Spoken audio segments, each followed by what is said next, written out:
यूं था, अब्दुल कादिर तकरीर कर रहे थे, गौसे आजम तकरीर कर रहे थे और चील आकर ऊपर से शोर मचा रही थी और जब ची ची ची ची कर रही थी तो लोग डिस्टर्ब हो रहे थे और चील की तरफ देख रहे थे। गौसे आजम को गुस्सा आ रहा था, मैं तकरीर करता हूं और चील लोगों की तवज्जो हटा देती है। बस जलाल में जब देखा तो चील के दो टुकड़े हो गए, गर्दन तन से जुदा हो गई और आकर आपके दरबार में, आपके तख्त के करीब में आके कुर्सी के पास में आके ढेर हो गई। तकरीर चलती रही और जब तकरीर मुकम्मल हो गई, अब्दुल कादिर जिलानी अपने तख्त से उठे, कुर्सी से उतरे, चील के करीब पहुंचे, उसकी गर्दन को उसके सर से जोड़ दिया और कुंबे कह दिया। चील चहचहाती ही फिर से फजाओं में उड़ती चली जाती है, फिर से उड़ती चली जाती है। अस्सलाम वालेकुम, कैसे हैं आप लोग? उम्मीद है आप सब बिल्कुल ठीक, सेहतमंद और सलामत होंगे। तो आज हम फिर से देखने वाले हैं हमारे मीठे मीठे प्यारे प्यारे हरे भरे लाल पीले रंग बिरंगी और रंगीले हलवाखोरों की कुछ अजीबोगरीब वीडियोस। तो शुरुआत करते हैं पहली वीडियो से। बगदाद शरीफ में एक बुजुर्ग मिले मुझे हुजूर पाक के कदमों में, गुजर रहा था तो किस्मत ने मुझे रोक दिया कि मिल रहा है ना। तो मैंने पूछा वो अरब के हैं, तो मैंने पूछा ये कौन है? तो वो कहने लगे कि ये चेहरा देख के नाम पूछ के बताते हैं कि ये बंदा किस रुतबे पर फाइज है। नाम पूछते हैं, चेहरा देखते हैं और उसके बाद पूछ के बताते हैं उधर से इधर केड़ा रुतबा है, इधर केड़ा ग्रेड है। मैंने सलाम किया, 10 बोसी उन्होंने नहीं करने दी, हाथ उन्होंने पीछे खींच लिया। मैंने मोबाइल निकाल कर बाबा जी की तस्वीर पेश कर दिया। मैंने तस्वीर पेश की तो वो बाबा जी वो बहुत ज़ईफ है, आसमान की तरफ देखने लगे, फिर आंखें बंद की, आसमान की तरफ देखकर आंखें बंद की और आंखें खोलकर कहने, एक ही जुमला उन्होंने मुझे कहा, कहने लगे हुवल कुतुब, हुवल कुतुब, हुवल कुतुब, काफ तोए बा, सारे बोलो हुवल कुतुब। मैंने कहा जी कहते हैं जानते हो ये कौन है? हम तो यही कहते हैं अमीरुल मुजाहिदीन। वो कहते नहीं, हुवल कुतुब, ये कुतुबियत के दर्जे पर फाइज है और कायनात के अंदर ये वो वाहिद शख्स है कि जिसकी पुष्ट के ऊपर गौसे पाक की मदद खड़ी है। इस वीडियो में ये भाई साहब कह रहे हैं कि भाई ऊपर से पूछ के बताते हैं। तो सवाल है कि पूछते किससे हैं? जब वही का दरवाजा बंद हो चुका है, वही नहीं आने वाली, तो फिर पूछते किससे हैं? कौन इनको ये खबरें दे रहा है कि कौन जन्नती है, कौन जहन्नुमी है, कौन कुतुब है, कौन अब्दाल है? ये खबरें आपको मिल कहां से रही है? ये आपने जो इशारे किए हैं, इन इशारों का मतलब क्या है? वो ऊपर से खबरें कहां से आ रही है? खबरें कौन दे रहा है? पहले हमें इस बात का जवाब चाहिए। खैर आगे बढ़ने से पहले आप कुछ और वीडियोस देख लीजिए। माना में आए, ये ऐसी खबरें नबी दे सकते हैं कि कौन दोज़ख में और कौन जन्नत में। उम्मती का ये काम नहीं है कि वो ऐसी बात बताए, नबी के बताए से वो बता सकता है। तो इसलिए वो कोई मर जाए तो उसको ये नहीं कह सकते कि ये जन्नत में चला गया। हजरत उस्मान बिन मज़ऊन रज़ियल्लाहु ताला अन्हु इंतकाल कर गए थे। इतने साले थे, इतने नेक थे और इतने मुत्तकी थे और फिर जिक्र फिक्र में इतने जो है वो मेहनत करते थे। और जब इनकी कब्र बनी तो ये वो सहाबी थे जिनकी कब्र पर हुजूर ने एक बड़ा पत्थर रखा। इसकी कब्र को हुजूर ने बाकी कब्रों से नुमायां बनाया। उम्मे उला रज़ियल्लाहु ताला अन्हा अंसारिया सहाबिया हैं। इन्होंने कहा कि मैं कहती हूं कि ये जन्नती है। हुजूर ने कहा कि तू कैसे कहती है कि ये जन्नती है? कहा मैं अल्लाह का रसूल हूं, मैं नहीं कहता। अकल से, फहम से और अंदाजे से कि वाकई बड़ा नेक था, जन्नती है, तो ये दो टोक तो मैं नहीं कहता, हालांकि मैं अल्लाह का रसूल हूं। मैं अगर कहता हूं तो अल्लाह की वही से कहता हूं। तो तुम्हारे पास तो वही नहीं आती, इसलिए तुम क्यों कहती हो? तो ये बाज़ेह में रखें कि कोई शख्स फौत हो जाए तो ये कहना चाहिए कि अल्लाह इसे जन्नत अता करे। इसके आमाल अहले जन्नत वाले थे और बहुत सारी दुआएं से देनी चाहिए। लेकिन कंफर्म किसी के बारे में कहना कि यह है जन्नती, ये सिर्फ अल्लाह के रसूल को इख्तियार है और वो भी हुजूर अल्लाह की वही से वो राय देते हैं। तो ये हुजूर को इख्तियार है। हुजूर कह सकते हैं अबू बकर फिल जन्नह, हम नहीं कह सकते कि मुश्ताक अहमद जन्नती, हम ये नहीं कहते कि मोहम्मद बूटा जन्नती, ये नहीं हम कह सकते, हमें इख्तियार नहीं है। लेकिन हुजूर को इख्तियार है कि हुजूर कहे अबू बकर फिल जन्नह, उमर फिल जन्नह, उस्मान फिल जन्नह। एक तरफ तो आप ही लोग कहते हैं कि भाई उम्मती जो है वो ये नहीं कह सकता कि कौन जन्नत में जाएगा, कौन नहीं जाएगा, क्योंकि उसे ये नहीं मालूम। ये जो है सिर्फ अंबिया कह सकते हैं क्योंकि अंबिया के पास वही आती है। और ये भी आप नहीं कहा कि एक सहाबिया जो थी उनसे ये कहा गया कि तुम्हें कैसे मालूम कि ये सहाबी जो है ये जन्नती हैं? तुम्हारे पास तो वही नहीं आती, फिर तुम्हें कैसे मालूम? और इन भाई साहब को कोई बुजुर्ग मिल गए हैं जिन्होंने कह दिया कि भाई खादिम हुसैन रिजवी साहब जो हैं वो कुतुब हैं। अब सीधी बात है, कुतुब जो है वो वली होते हैं और वली जन्नत में ही जाएंगे। तो सवाल ये पैदा होता है कि फिर उन बुजुर्ग को कैसे मालूम था कि खादिम हुसैन रिजवी साहब जो हैं वो जन्नत में जाएंगे? तो उनको कैसे मालूम था? उन्होंने ये कैसे डिसाइड कर लिया? क्या उनके पास कोई वही आई या कोई पैगाम आया? तो फिर उन्हें ये बात कैसे मालूम थी? एक बात कहूं हलवाखोर हजरात आप लोगों से, मैं जानता हूं आप लोग जो हैं बुरा मान जाएंगे, लेकिन कोई बात नहीं, मान जाइए। आप लोग जो हैं बहुत ही बड़े वाले दोगले हैं। जी हां, आप लोग दोगले हैं। मैं जानता हूं कुछ लोग कहेंगे कि भाई ऐसा आपने क्यों कहा, तो कोई बात नहीं, आप वीडियोस देख लीजिए। वीडियो शायद आपने देखी भी होगी, लेकिन फिर से देख लीजिए। ऐ हम्माद अब्बास, अल्लाह फरमाता है मैं अब्दुल कादिर से मैदान महशर में कोई सवाल नहीं करूंगा। गौसे पाक रज़ियल्लाहु ताला अन्हु फरमाते मैं तो क़यामत में भी उतनी देर जन्नत में नहीं जाऊंगा जब तक सारे मुरीद ना साथ चले जाएं। फरमाते क़यामत के रोज मैं उस वक्त कदम नहीं उठाऊंगा जब तक कि अपने सारे मुरीदों को दाखिले जन्नत ना करवा लो। फरमाया मुझे अपने रब के इज्जत और जलाल की कसम, मेरा कदम उस वक्त तक जन्नत को नहीं उठेगा जब तक मैं अपने सारे मुरीदों को जन्नत में दाखिल ना करवा लूं। मेरा शेख फरमाता है जिसने मुझे याद किया बख्श दिया जाएगा। हाथों को उठा के बोले सुभान अल्लाह। जिसने मुझे याद किया बख्श दिया जाएगा, जिसने मेरे बारे में अच्छा गुमान रखा बख्श दिया जाएगा, जिसने मुझे तसव्वुर में बसाया वो समझ लो कि नेकियां करने में लगा हुआ है। हजरत बायजीद कहते अल्लाह की इज्जत की कसम लोगों, अगर जहन्नम सिर्फ बायजीद का चेहरा देख ले तो बुझ जाएगी। एक तरफ आप ही लोग कहते हैं कि उम्मती ये नहीं कह सकता कि कौन जन्नती हैं, कौन जन्नत में जाएगा, कौन नहीं जाएगा।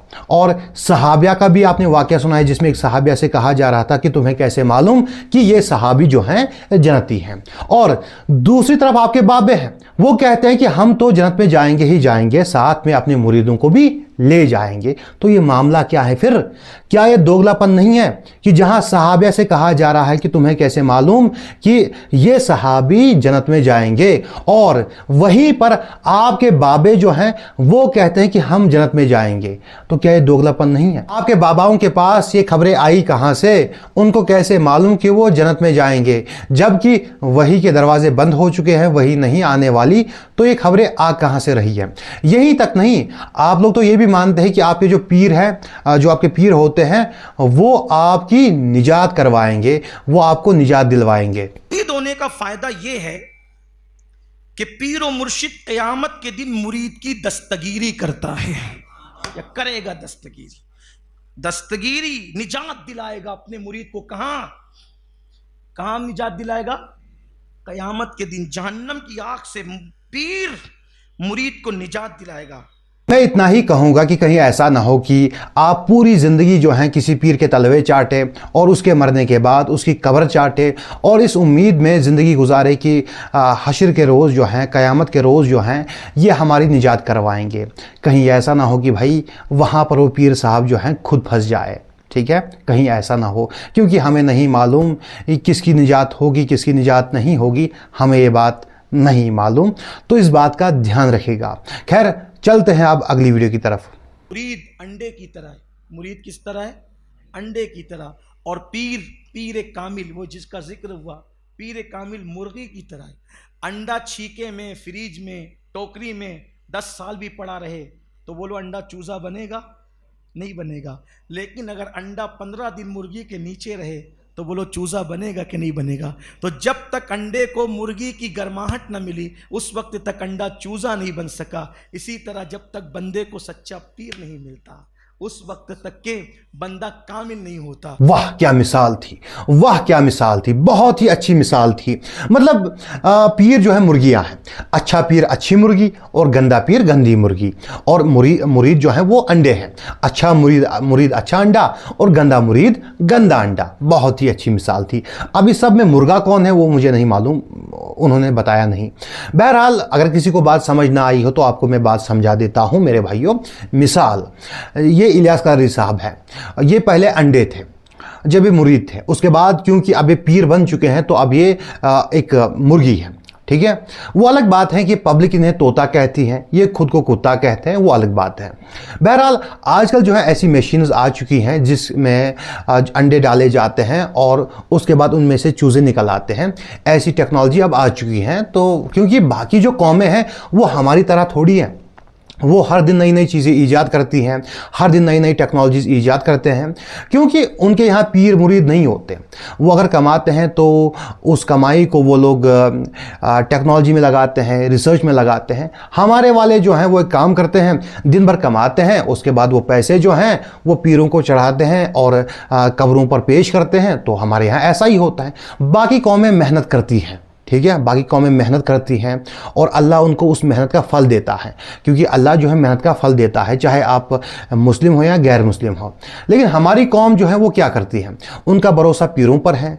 उनको लगता है कि पीर साहब जो है हमारी मुरादें पूरी करेंगे, हमें कुछ करने की ज़रूरत नहीं है, दिन भर कमाओ, शाम को पीर को पेश करो। तो यही सब हमारे यहाँ होता है।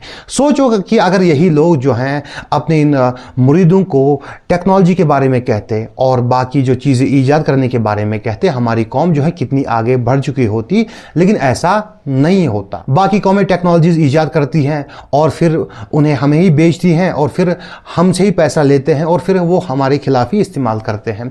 ये इतनी सी बात है, आज तक ना तो किसी पीर को समझ आई है और ना ही आज तक किसी मुरीद को समझ आई है। अगर समझ आ चुकी होती तो उस पर ये लोग काम करते और ये जो मसला है हल हो जाता, लेकिन क्या ही कर सकते हैं। खैर, अब चलते हैं अगली वीडियो की तरफ। ताजुश शरिया एक मर्तबा कश्मीर के दौरे पर थे। आप कश्मीर के उस वक्त जब आपकी उम्र इतनी ज्यादा नहीं हुई थी, कुछ लोगों ने उनसे अर्ज किया कि हजरत, यहाँ पर एक मस्जिद है और वो मस्जिद बरसों से उस पर ताला पड़ा हुआ है, और जब कोई उस मस्जिद के करीब जाता है तो उसको कोई गैबी ताकत पटक देती है। क्या करे? तशरीह में चलो मैं चलता हूँ। जब कहा ना कि चलो मैं चलता हूँ, तो ऐसे वक्त में कुछ लोग घबरा गए। अहले सुन्नत इतने बड़े बुजुर्ग हैं और गैबी ताकत किसी को पटक देती है तो फिर किसकी परवाह वहां होगी। और हजरत कहते चलो मैं चलता हूँ, लेकिन आपने कहा चलो मैं चलता हूँ। और जब गए वहां तो पहली बात लोगों ने ये देखी कि किसी ने पटका नहीं किसी को, जो साथ में थे उनको भी कोई असर नहीं हुआ। हजरत गए और मस्जिद के गेट पे खड़े होकर आपने अजान पढ़ना खुद शुरू की, खुद अजान पढ़ना शुरू की। और जब अजान पढ़ ली तो कहा चाबी लाओ। लोगों ने चाबी पेश की, ताला खोला। ताला खोला तो काफी जो है वो कचरा वगैरह सब था। लोगों से कहा साफ करो। और जब लोगों से साफ करने के लिए कहा तो उस वक्त ये फरमाया मुखातिब होकर कि जितने अंदर हैं, अभी लोगों को अंदर जाने से पहले जितने अंदर है सब बाहर निकलो, जितने अंदर है सब बाहर निकलो। उस वक्त जब हजरत ने फरमाया कि जितने अंदर है सब बाहर निकलो, तो हम हैरान थे कि अंदर तो कोई है नहीं, सब गांठ कचड़ा पड़ा हुआ है। और हजरत कहते जितने अंदर है सब बाहर निकलो। लेकिन अल्लाह की इज्जत की कसम, हम गेट पे खड़े थे, जाते हुए कोई नहीं दिखता था, लेकिन एहसास होता था कि कोई निकल निकल करके जा रहा है, कोई निकल निकल करके जा रहा है। अब मस्जिद जल्दी जल्दी साफ की गई और उसके बाद हजरत ने वहां पर नफिल नमाज अदा की। फरमाते हैं आज तक वो मस्जिद जारी हो सकी। मेरे भाइयों, मैं खुद कश्मीर से हूं और ऐसी कोई बात नहीं है। ये सरासर झूठी और मनगढ़ंत कहानी है, ये सरासर झूठ है, ऐसा कुछ भी नहीं हुआ है। मतलब मुझे नहीं मालूम, क्योंकि मैं कश्मीर से हूं, ये कहानी मुझे नहीं मालूम, लेकिन दूर बैठे अमीनुल कारी साहब को ये खबर आ चुकी है। मुझे समझ नहीं आता कि ऐसा कैसे हो गया। बहरहाल आज की जो वीडियो थी वो यहीं तक थी। इंशाअल्लाह मिलते हैं अगली वीडियो में। अस्सलामु अलैकुम।